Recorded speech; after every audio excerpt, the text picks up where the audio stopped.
안녕하세요. 프라임경제 아하브리핑의 아나운서 김성은입니다. 12시가 되면은 문을 닫는다. 어렸을 적 많이 불렀던 노래인데요. 이 노래와 관련 깊은 법조항을 혹시 알고 계신가요? 일명 신데렐라법으로 불리는 셧다운제가 바로 그것인데요.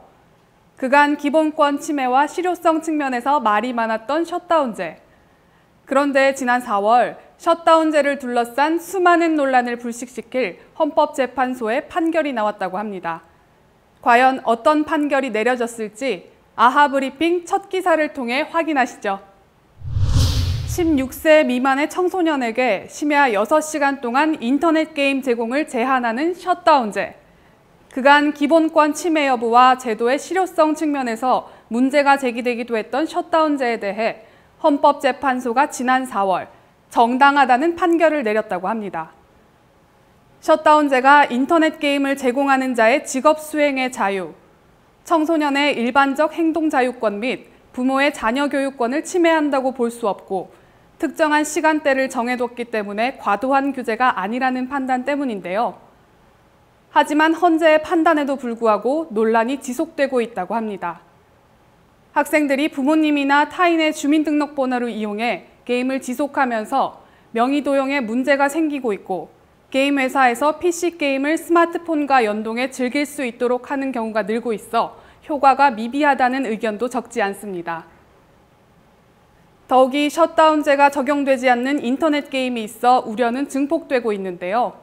스마트폰 등 모바일 기기를 이용하는 인터넷 게임과 해외 서버를 통해 불법으로 유통되는 게임물에 대해서는 셧다운제가 적용되지 않는다고 합니다. 헌재의 판단과 정해진 법률도 중요하지만 그보다 중요한 것은 청소년 스스로 셧다운제의 목적을 이해하고 자제하는 것이 아닌가 하는 생각이 듭니다. 중소보험사의 자동차 보험 인상이 줄을 잇고 있는 가운데 대형 손해보험사의 개인용 자동차 보험료 인상도 멀지 않은 것으로 보입니다. 현대인의 필수품이 된 자동차기에 보험료가 올랐다고 운전을 포기할 수도 없는 일인데요. 그렇다면 훌쩍 뛴 자동차 보험료에 어떻게 대처해야 할까요? 우선 보험 가입 때 자신의 운전 경력을 최대한 활용하는 것이 좋습니다. 정부, 지방자치단체, 운수회사 등에서 운전직에 근무했거나 법인회사 운전직 근무, 군대 운전병 근무, 외국에서 자동차 보험 가입 경력 등이 있는 경우에는 보험료를 할인받을 수 있습니다. 또한 자동차를 한 대 이상 보유한 가정이라면 하나의 보험증권으로 가입하는 것이 저렴하고요. 에어백, 브레이크 잠김 방지 장치, 도난 방지 장치 등 차량의 안전을 위한 각종 부품이 장착됐다면 자동차 보험료 할인이 가능합니다.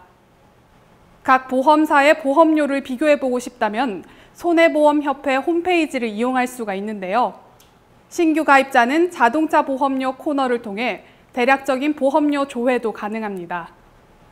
마지막으로 자동차 보험에서 무엇보다 중요한 건 무사고인데요. 아무리 저렴하게 보험료를 설계해도 부주의로 자주 사고를 낸다면 보험료 할증이 뒤따르는 만큼 무사고 운전이 보험료 절약의 지름길이라는 점을 명심해야 합니다. 이상 프라임경제 아하브리핑의 아나운서 김성은이었습니다. 고맙습니다.